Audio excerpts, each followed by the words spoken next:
scene that was left out of the films were you most looking forward to playing? Well, not so much my scenes. I mean, there's so many. I mean, actually there was one of mine, which was the St Mungo's hospital scene with Neville's parents, which I was kind of upset about because Neville's parents, which I thought was quite an important part of the character. Well, obviously it's a very important part of his character, and I thought it was quite an important part of the fifth film and the story, and to have it sort of contracted into just the one scene in the requirement, I thought was a bit upsetting. But you know, unfortunately, the script writers have got a really tough job on to try and fit it into a film. To make it even make sense, I think is fantastic. Right. So they do a great job. But yeah, it is upsetting sometimes. But that's filmmaking. But there's loads of stuff that I missed out. Since you said at DragonCon last year that you didn't think Neville would get married, what was your reaction upon learning that he did get married to Hannah Abbott? I was quite surprised. I didn't think that it was quite his thing, girls and stuff.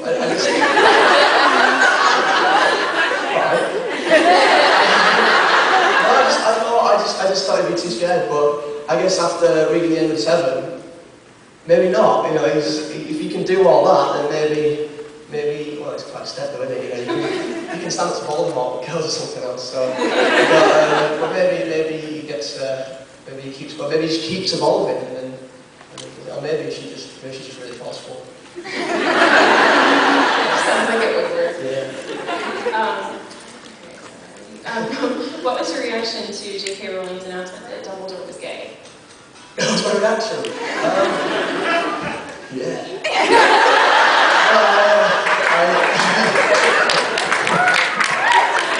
No, I don't know. I was surprised. I didn't expect it, but after I heard it, and when you look back, you think, oh wow, that actually makes sense. Yeah, so I wasn't too fussed by it. I know Michael Gambon had a good laugh with it. He was, he's got this thing that he does, Michael Gambon, when he's been interviewed, he likes to bully reporters by just making up random stuff, and then everyone in the crew go along with it, and these reporters just think, oh great, got a bit of information here, and they write it down. But he's making it all up. And I believe he once sort of went through the entire interview saying, well, it's great because I'm gay, so it's just great. And he's not gay at all. Okay.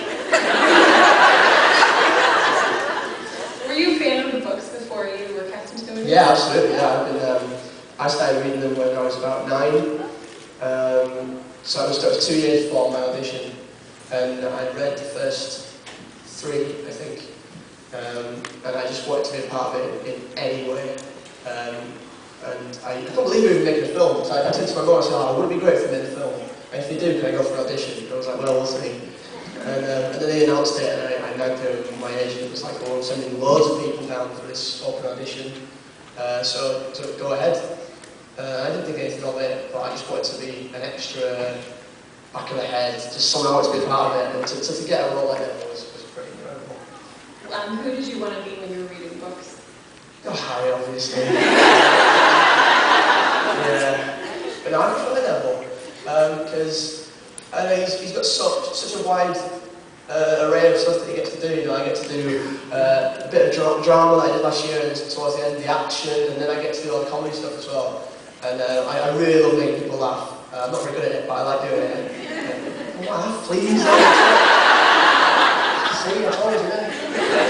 No, I do. I love making people laugh. So that's really the part of Neville I love the most. So yeah, he's a great character for me. If you couldn't be Neville, who would you choose to play? Again, probably Harry. For any reason? Because he's the hero. Oh, Neville's the hero. Yes! I changed my mind. I stay as Neville. Would you still want to do it even knowing what he has to do for stunts and all of the work? He works so hard. There's Daniel. He's always in the gym like 3 times a day. I'm too lazy. He has a lot of lines to learn, and I know he's always working. He's always there. Like, I live in Leeds as well, like I've said, and so I get quite homesick when I'm filming. And so it's great to get back at weekends and have weeks off at a time to do stuff. Whereas Danny's just constantly there doing work, and then as soon as he's finished, it's straight into public relations mode, doing all the interviews and press junkets, and he's just literally non-stop. So, you know, no thanks. Do you have any projects in the future that we can look forward to seeing you in? Not yet. Harry Potter 7, obviously. But apart from that, no. I mean, I've been for. I'm looking at stuff. I want to try and get something done before we start 7. We're going to start next February.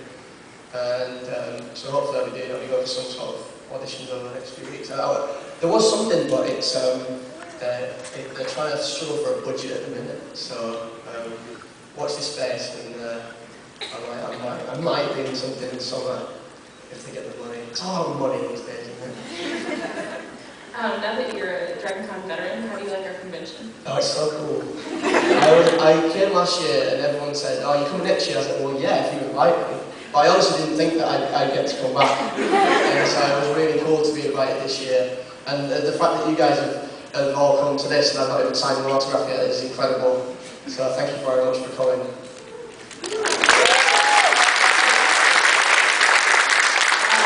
You've been playing Neville for some time now. Do you ever find any of his mannerisms or character traits showing up in your life?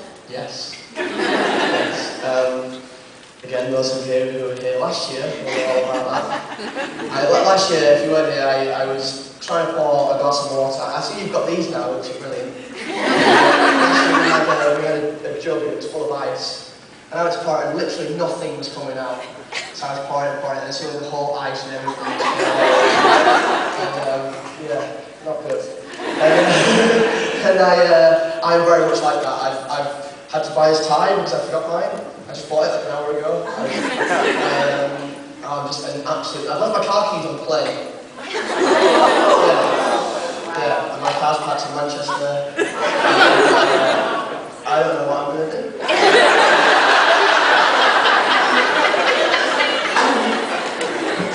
Have you ever read any of the Harry Potter fan fiction?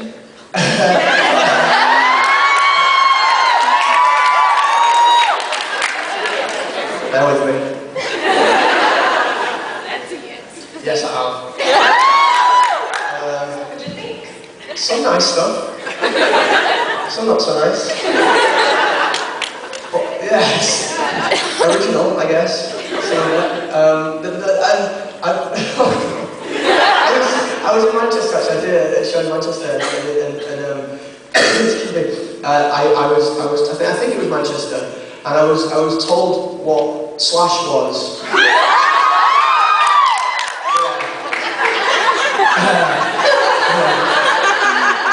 And I was given a Neville Draco. It was heavy reading. Took some getting through. But no. I got about half page, and I realised where it was going.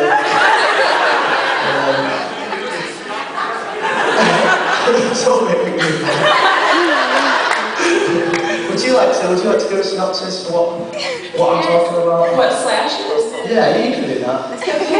In fanfic, we have heterofic, fen/fic, and /fic. Do we understand what that means? Okay.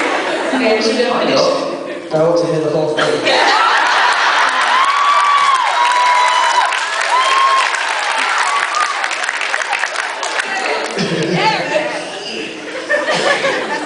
Let's see this very briefly.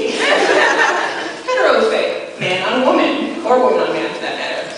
And fem/fic, women on women, /fic, men on men. And your steps involved, in case I can make that clear. Is that all right for you? That's perfect, thank you.